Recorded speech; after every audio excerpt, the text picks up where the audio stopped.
সোনারগাঁওয়ের সেই রিসোর্ট থেকে যেই আলেম মাওলানা মামুনুল হককে জীবনের ঝুঁকি নিয়ে সমগ্র এলাকাবাসীর নেতৃত্ব দিয়ে তাকে উদ্ধার করেছিলেন, আপনি কি জানেন সেই আলেমের পরিণতি কি হয়েছে?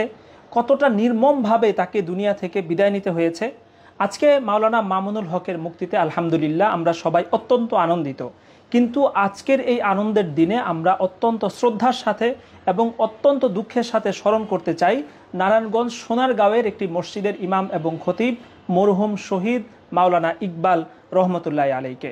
আপনি জেনে অত্যন্ত দুঃখিত হবেন, অত্যন্ত কষ্ট পাবেন যে মরহুম মাওলানা ইকবাল রহমতুল্লাহ আলাই তিনি যখন শুনলেন যে মাওলানা মামুনুল হক তার স্ত্রী সহ রিসোর্টের মধ্যে আটকা পড়েছেন, তখন তিনি পরিণতি আকপরের কোনো অবস্থা এবং তখন সারা দেশে আসলে যে একটা ভয়ানক অবস্থা বিরাজ করছিল, সব কিছুর মধ্যেও তিনি ঝুঁকি নিয়ে নিজের মসজিদের মাইকে তিনি ঘোষণা দিয়ে সমগ্র এলাকাবাসীকে একত্র করে হাজার হাজার মানুষের নেতৃত্ব দিয়ে তিনি সেই রিসোর্টে অভিযান চালিয়েছেন। রিসোর্টের গেট ভেঙে মাওলানা মামুনুল হককে উদ্ধার করেছেন এবং তার ছেলে নিজের বাইকের পেছনে করে মাওলানা মামুনুল হককে বসিয়ে সেখান থেকে বের করে এনেছেন। কিন্তু সেই ঘটনায় রিসোর্ট ভাঙচুর সহ এই জাতীয় যে মামলাগুলো হয়েছে, সেই মামলায় এই ঘটনার 7 থেকে 8 দিনের মাথায় মরহুম মাওলানা ইকবালকে গ্রেফতার করা হয় এবং এর ঠিক 4 থেকে 5 মাসের মাথায় সেই দুর্ঘটনাটি ঘটেছে। এবং এর মধ্যবর্তী সময়ে তার পরিবারকে তার সাথে না দেখা করতে দেওয়া হয়েছে, না তার চিকিৎসার সুযোগ দেওয়া হয়েছে। তার অত্যন্ত ভয়ানক রকম ডায়াবেটিস ছিল, কিন্তু তার খাওয়া দাওয়ারও কোনো যত্ন হয়নি, বরং রিমান্ডে তাকে কি পরিমাণ নির্যাতন করা হয়েছে এটা তো বলাই বাহুল্য। তবে মরহুম মাওলানা ইকবালের সাথে যা করা হয়েছে এবং যেই ঘটনাগুলো কানে এসেছে, এটা আসলে এখানে এভাবে বলা সঙ্গত নয় এবং এখানে আমরা এগুলো বলতেও পারছি না। খুবই দুঃখজনক, খুবই হৃদয় বিদারক এবং শুনলে গায়ের পশম আসলে দাঁড়িয়ে যাওয়ার মতো ঘটনা মাওলানা ইকবালের সাথে ঘটেছিল।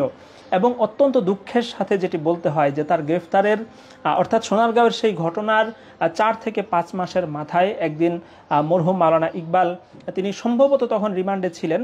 তো তার স্ত্রীকে হঠাৎ করে জানানো হয়েছে যে মাওলানা ইকবাল তিনি অত্যন্ত অসুস্থ এবং তাকে আইসিইউতে ভর্তি করা উচিত বা ভর্তি করা হয়েছে। তো পরবর্তীতে ঢাকার যে মোহাম্মদপুরের সোহরাওয়ার্দী হাসপাতাল, সেখানে আইসিইউতে নেওয়ার পর তাকে লাইফ সাপোর্টে দেওয়া হয় এবং কর্তব্যরত ডাক্তার তাকে মৃত ঘোষণা করেছেন। এবং এই ঘটনায় যে পোস্টমর্টেম বা ময়নাতদন্ত হয়েছে, সেখানে যেমনটি বলা হয়েছিল যে তিনি স্ট্রোক করেছেন, তার চিকিৎসা ঠিকমতো হয় নাই এবং আনুষঙ্গিক কারণে তার মৃত্যু হয়েছে। কিন্তু মৃত্যুর আসল কারণ বা এখানে ভিতরে যা যা ঘটেছে বা তার সাথে অন্য আরও কিছু ঘটেছে কিনা বা কি ঘটেছে, এগুলো প্রশ্ন সাপেক্ষ বিষয়, যেগুলো আসলে এখানে বলা সঙ্গত নয়। তবে এই বিষয়টি তো পুরোপুরি নিশ্চিত, আমরা সবাই দেখেছি, সবাই জেনেছি যে শেষ পর্যন্ত আসলে মরহুম মাওলানা ইকবাল যেভাবেই হোক তিনি আসলে রিমান্ডের পরে তিনি মৃত্যুবরণ করেছেন।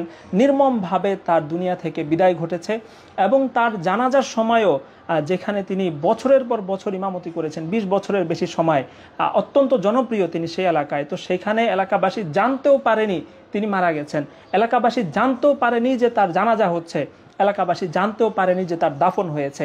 রাত 10টারও পরে অত্যন্ত কঠোরতার মধ্যে, গোপনীয়তার মধ্যে পুলিশি প্রহরায় তার জানাজা হয়েছে এবং জানাজার সাথে সাথে তার লাশ দাফন করে দেওয়া হয়েছে।